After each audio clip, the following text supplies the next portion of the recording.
अस्सलाम वालेकुम and welcome to another video. आज की वीडियो में मैं आपको अंडा कढ़ाई बनाना सिखाऊंगी। आज से पहले आपने अंडा मसाला, अंडा अफ़गानी कोरमा या अंडा कोरमा सुने होंगे, लेकिन आज हम बनाएंगे अंडा कढ़ाई। इसको बनाना बहुत आसान है, तकरीबन आप 10 मिनट में इसको बड़ी आसानी के साथ रेडी कर सकते हैं।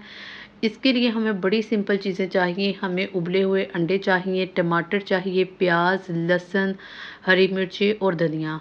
कुछ एक्स्ट्रा चीज़ इस्तेमाल नहीं करनी, सारी चीज़ें घर में हैं। अक्सर औक़ात हम खाना बनाते हैं, बच्चे जो हैं वो भागते हैं कि जनाब अली हमने कोई सब्ज़ी नहीं खानी, तो एक मर्तबा आपने उनको मेरे मशवरे से ये जो है ये बना के देना है। तो इससे आपके बच्चे जो हैं वो बड़े खुशी के साथ जो हैं ये खाना खाएंगे। सबसे पहले कुकिंग ऑयल लेंगे हम 1 कप, इसको अच्छे से गर्म कर लेना है। इसके बाद हम इसमें डालेंगे ज़ीरा, 1 चम्मच जो है वो ज़ीरा डालना है और इसको गोल्डन ब्राउन कर लेना है। ठीक है, जो ही हमारा जो ज़ीरा है वो थोड़ा-सा ब्राउन हो जाए तो आपने इसमें ऐड करना है प्याज। प्याज जो आपने ऐड करना है ये फुली चॉप्ड प्याज होना चाहिए।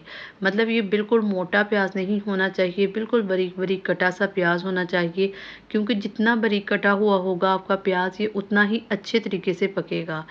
ठीक है जी, प्याज जो है वो मैंने तकरीबन 2 बड़ी अदद के 2 प्याज लिए हैं, क्योंकि हम कढ़ाई बनाने वाली हैं तो इसलिए इसमें प्याज का इस्तेमाल जो है वो थोड़ा ज़्यादा होगा।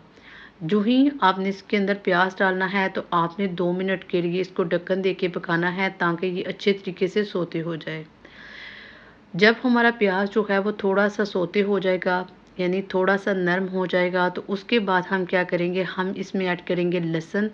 तकरीबन 2 चम्मच जो है लहसुन, इसको मैंने लिया है और इसको मैंने दोरी में कूट लिया है। मशीन के अंदर इसको मैंने नहीं बनाया, उसकी वजह ये है कि जो मशीन के अंदर हम रेडी करते हैं वो जो है वो अपनी जाग छोड़ जाता है। तो इसलिए काइंडली आप भी जो है वो इसको कूट के इस्तेमाल करें। इससे जो है वो आपका एक तो फ़ायदा होगा, सेकंड हांडी का जो टेस्ट है वो इससे बड़ा ही डिफरेंट आता है। इसके बाद हम इसमें डालेंगे टमाटर, तकरीबन 1.5 टमाटर जो है वो मैंने इसमें डाला है। ठीक है, फुली चॉप्ड नहीं है, थोड़ा-सा दरदरा है, और थोड़ी-सी हरी मिर्ची ऐड करेंगे। और तमाम चीज़ों को पानी लगा के आपने इनको बंद कर देना है ताकि ये फुली तौर पे जो है वो गल जाए, टमाटर भी गल जाए, हरी मिर्चें जो हैं वो भी थोड़ा-सा नरम हो जाएँ। ठीक है, ढक्कन लगा के हम इसको 2 या 3 मिनट के लिए पकाएँगे। ज़्यादा ओवर कुक नहीं करना ताकि ये ना हो कि आपका मसाला जो है वो फ़ौरन से आपकी कढ़ाई के नीचे लग जाए। जो ही ये तमाम चीज़ें नरम हो जाएँ तो इसमें आपने खुश्क मसाला ज़ात डालने हैं।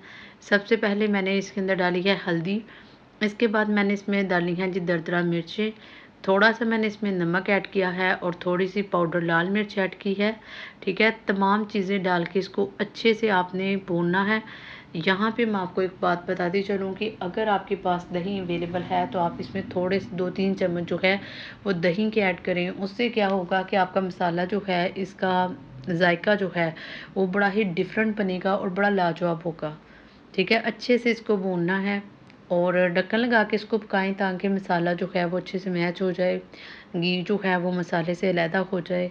जो ही जो घी है वो मसाले से अलहदा हो जाएगा तो बॉयल अंडे हम डालेंगे और उनको हल्के हाथों से उनको पहले भूनेंगे।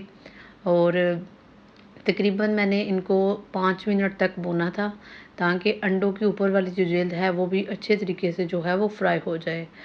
इसके बाद आपने क्या करना है, आपने थोड़ा-सा पानी लगा के इसको दम पे लगा देना है। ठीक है, जो ही पानी जो है वो उसका कच्चापन ख़त्म हो जाए तो हम थोड़ा-सा क्या करेंगे, हम थोड़ा-सा हरा धनिया ऐड करेंगे और थोड़ा-सा हरी मिर्ची ऐड करेंगे, गार्निशिंग करेंगे।